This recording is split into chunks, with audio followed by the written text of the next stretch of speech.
అందరికీ నమస్కారం. నేను మీ BV. Welcome to our channel.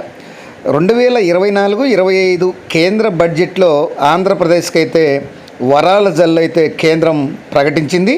సుమారు 50,000 కోట్ల రూపాయలకు పైగా ఈ యొక్క నిధులు సమకూర్చేటట్టు ఆంధ్రాకు ఇచ్చేటట్లు ఈ యొక్క కేంద్ర ఆర్థిక మంత్రి నిర్మలా సీతారామన్ పార్లమెంటు బడ్జెట్ సమావేశాల్లో ప్రకటించారు.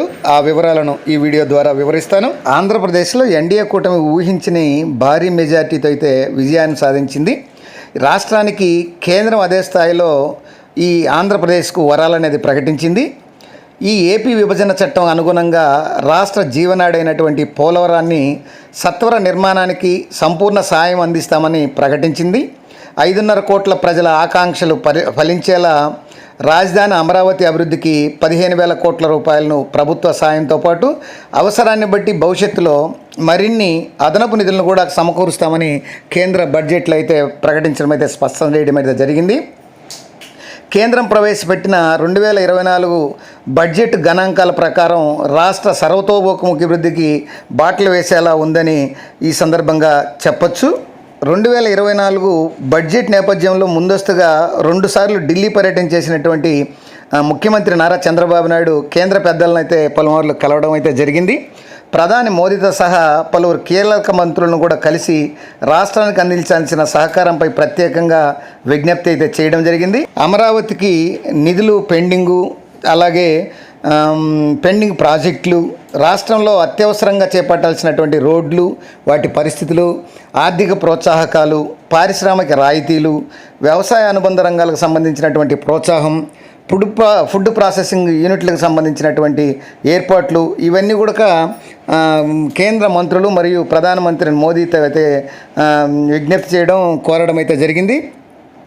రాష్ట్రంలో గ్రేహండ్ శిక్షణ కేంద్రం, outer ring road project, Vizag Chennai Bengaluru పారిశ్రామిక వాడలు, అట్లనే ఆక్వా పార్కు, కర్నూలు నుంచి వైజాగ్ వరకు హెచ్విడిసి మరియు ఐసిటిసి లైన్ కోసం ఆమోద ప్రక్రియను అయితే వేగవంతం చేయాలని ఆయా శాఖలను మంత్రులను అయితే గతంలో కలిసి విజ్ఞప్తి అయితే చేయడం జరిగింది.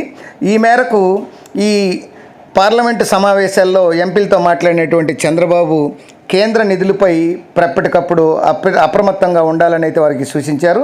ఈ నేపథ్యంలోనే ఈ యొక్క భారీగా కేంద్రంలో బడ్జెట్లో ఈ యొక్క ఆంధ్రప్రదేశ్కు బాటలు వేశారు, వరాల జల్లి కురిపించారని చెప్పొచ్చు. అలాగే ఇక్కడ పెండింగ్లో ఉన్నటువంటి పోలవరం ప్రాజెక్టు పూర్తిగా కేంద్ర ప్రభుత్వమే భరాయించే విధంగా, ఖర్చు చేసే విధంగా అయితే ప్రకటించడం అయితే జరిగింది. అలాగే రాష్ట్ర విభజన సమయంలో ఏర్పరిచినటువంటి అంశాలపైన కేంద్రం స్పష్టంగా హామీ అయితే ఇచ్చింది. గతంలో జిల్లాకు అంటే విభజన సమయంలో వెనుకబడిన జిల్లాలైనటువంటి ఉత్తరాంధ్ర జిల్లాలు ప్లస్ రాయలసీమలో కొన్ని జిల్లాలు, అట్లానే ప్రకాశం జిల్లా, ఈ ఒక్కొక్క జిల్లాకు 50 కోట్ల లెక్కన గతంలో ఇచ్చేవాళ్ళు. కానీ ఈసారి ఈ వెనుకబడిన జిల్లాలకు మరికొంత నిధులు పెంచే విధంగా కేంద్రం ఈ యొక్క ఆర్థిక బడ్జెట్లో అయితే పేర్కొనడం అయితే జరిగింది. అంటే ఈ నిధులతోటి ఆ జిల్లాలో కావాల్సినటువంటి విద్య, వైద్యము, వాటికి సంబంధించి తాగునీరు వసతులు, వాటికి సంబంధించినటువంటి ఏర్పాట్లు చేసుకునే విధంగా కేంద్రం ఈ యొక్క బడ్జెట్లో వరాలనేది ప్రకటించిందని చెప్పొచ్చు.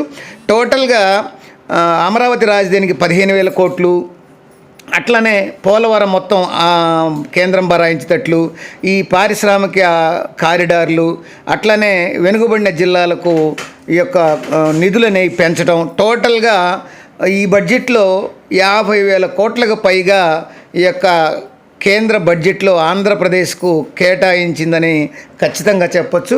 ఎందుకంటే కూటమిలో తెలుగుదేశం, జనసేన, బీజేపీ కూటమి పక్షాలు ఉన్నాయి కాబట్టి ఈ ప్రజల నమ్మకాన్ని పోగొట్టుకోకుండా ప్రజలు ఇచ్చినటువంటి తీర్పుని మరింత గట్టిపరుచుకునే విధంగా ఈ యొక్క బీజేపీ గవర్నమెంట్ కేంద్రంలో ఆంధ్రప్రదేశ్కు ఇంత నిధులు కేటాయించిందని చెప్పొచ్చు. మరొక వీడియోతో మళ్ళీ మీ ముందుంటాను ఫ్రెండ్స్. జై హింద్.